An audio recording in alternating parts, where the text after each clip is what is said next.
Donald Trump. Kenapa? Karena tinggal kuncinya ada di Israel. Israel kemudian berhenti, Iran juga akan berhenti. Artinya Iran menyerang pangkalan militer utama Amerika Serikat di Qatar. Serangan ini disebut sebagai balasan atas serangan Amerika Serikat terhadap fasilitas nuklirnya.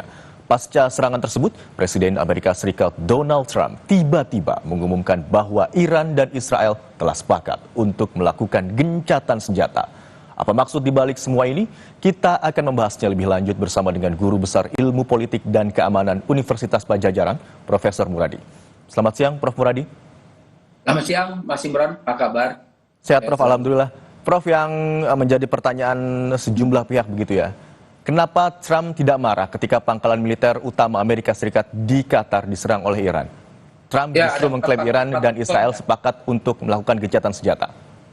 Ya, ada 4 nih, Mas. Yang pertama memang ini kan dari awal Trump meminta Emir Qatar untuk kemudian melakukan negosiasi terkait dengan ceasefire ataupun gencatan senjata. Yang kedua, bisa jadi misalnya asumsi banyak pihak bahwa serangan Iran ke Qatar itu atau military base US di Qatar itu adalah bagian dari untuk suffocasi. Jadi semacam pembalasan supaya tidak terjadi ada perasaan malu ya, karena memang dia dianggap tidak ada perlawanan. Yang ketiga, ini yang saya kira penting buat kita semua.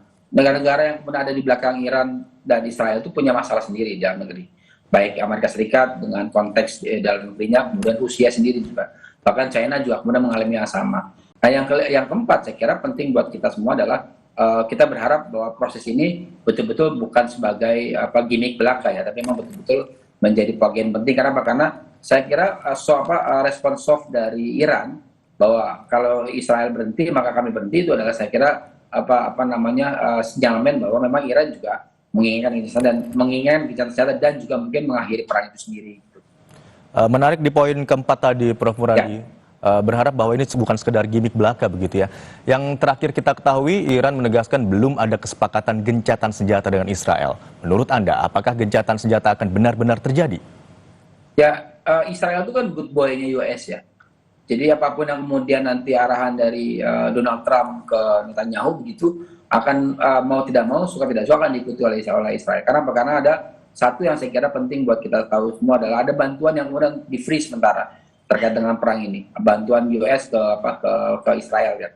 Saya kira itu menjadi salah satu kunci bahwa kalau memang nanti misalnya Israel tidak mengikuti apa yang disarankan ataupun yang disampaikan oleh Donald Trump di awal, maka kemudian akan ada proses di mana Israel akan kemudian berada dalam posisi tidak didukung penuh oleh US. Ini yang saya kira juga jadi penting. Tinggal kontak kok. Saya kira Pak Donald Trump akan kontak Netanyahu untuk berhenti dan selesai sebenarnya. Karena konteks ini yang saya kira penting buat kita semua. Karena ini kan semacam semua terkunci. Israel terkunci dengan konteks dalam negeri juga tidak dalam posisi yang nyaman. US juga terkunci. Iran juga dalam posisi yang kemudian saya kira menjadi penting untuk kemudian transisi di antara mereka ya. Karena memang dalam beberapa tahun belakangan ini kan ada fase di mana posisi Iran juga akan mengalami proses yang tidak sama lagi dengan 5-10 tahun yang belakang. Karena saya nyebutnya generasi 79 itu kena berganti dengan generasi yang baru. Ini yang saya kira juga penting kemudian melihat. Dan terakhir misalnya Rusia sendiri juga punya masalah di Ukraina, juga masalah di dalam negeri yang tidak kalah pelik. Saya kira seperti itu, Mas Imran.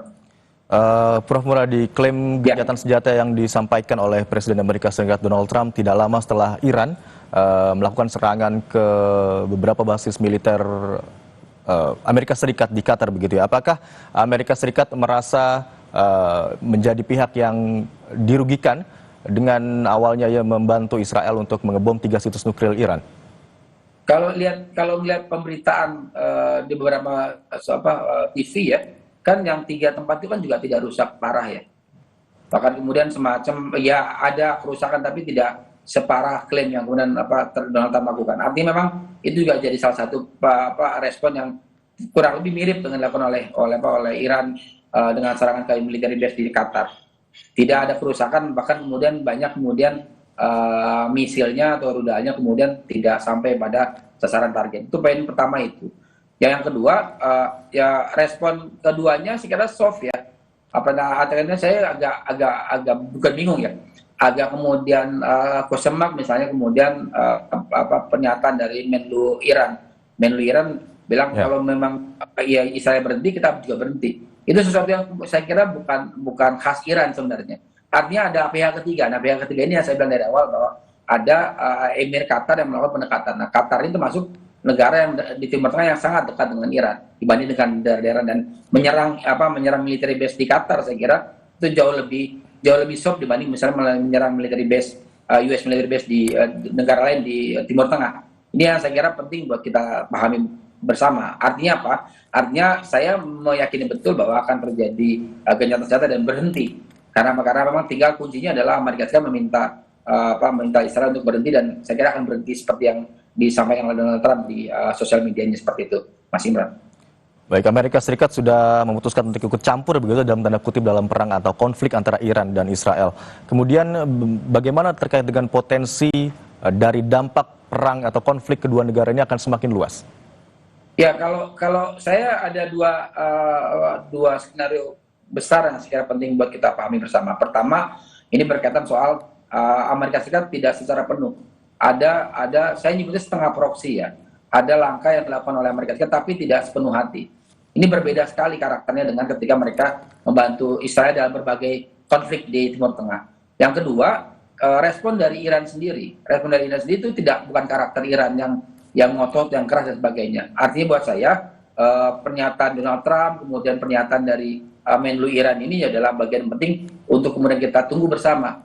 Konflik yang kemudian mereka terjadi akan berhenti dalam mungkin hitungan seperti yang disampaikan Donald Trump. Kenapa? Karena tinggal kuncinya ada di Israel. Israel kemudian berhenti, Iran juga akan berhenti. Artinya apa? Artinya posisi perang kemudian akan tidak terlalu banyak memberikan efek negatif ya. Walaupun sekarang sudah kita rasakan harga minyak sudah jauh melampaui, sudah mendekati angka 70 mungkin 80 US dollar per barrel, itu juga agak tertinggi, bahkan prediksi sampai 130 sampai 150 US per barrel ya. Itu yang saya kira penting juga untuk kita lihat secara seksama gitu, Mas Imran.